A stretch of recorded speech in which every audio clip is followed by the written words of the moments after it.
दिल में है उमंग, आँखों में है प्यार, खुशियाँ लेकर आया बसंत का ये त्योहार। नमस्ते, मैं सोनल तिवारी बसंत पंचमी की हार्दिक शुभकामनाओं के साथ आज आपके लिए लाई हूँ भारत भूषण अग्रवाल जी की एक प्यारी सी कविता। इस कविता में कवि उपवन से बातचीत करता है। जिस तरह प्रकृति हमेशा उल्लास से परिपूर्ण रहती है, तो मनुष्य क्यों नहीं रह सकता? यही बात मनुष्य बसंत ऋतु से पूछता है।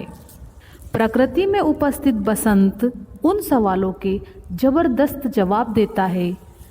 मनुष्य को किस प्रकार समझाता है कि बसंत का यौवन उल्लास से परिपूर्ण क्यों है और मनुष्य का क्यों नहीं। तो सुनिए। आज सवेरे जब बसंत आया उपवन में चुपके चुपके, कानों ही कानों में मैंने उससे पूछा, मित्र, पा गए तुम अपने यौवन का उल्लास दोबारा? गमक उठे फिर प्राण तुम्हारे, फूलों सा मन फिर मुस्काया। पर साथी, क्या दोगे मुझको? मेरा यौवन मुझे दोबारा मिल न सकेगा।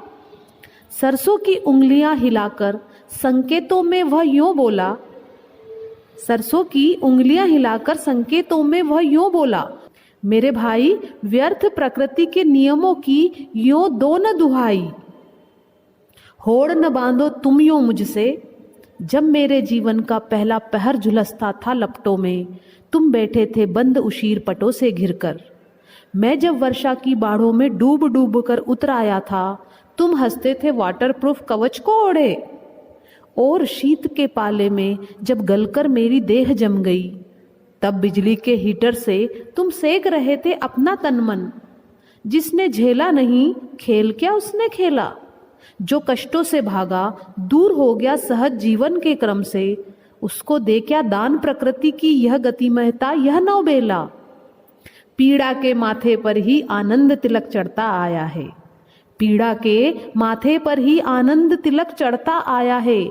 मुझे देखकर आज तुम्हारा मन यदि सचमुच ललचाया है, तो मुझे देखकर आज तुम्हारा मन यदि सचमुच ललचाया है, तो कृत्रिम दीवारें तोड़ो, तो कृत्रिम दीवारें तोड़ो, बाहर जाओ, खुलो तपो भीगो गल जाओ।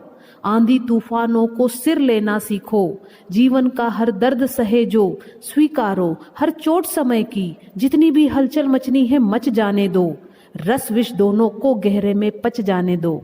तभी तुम्हें भी धरती का आशीष मिलेगा, तभी तुम्हारे प्राणों में भी यह पलाश का फूल खिलेगा।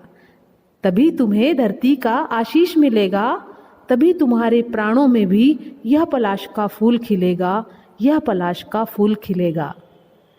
धन्यवाद।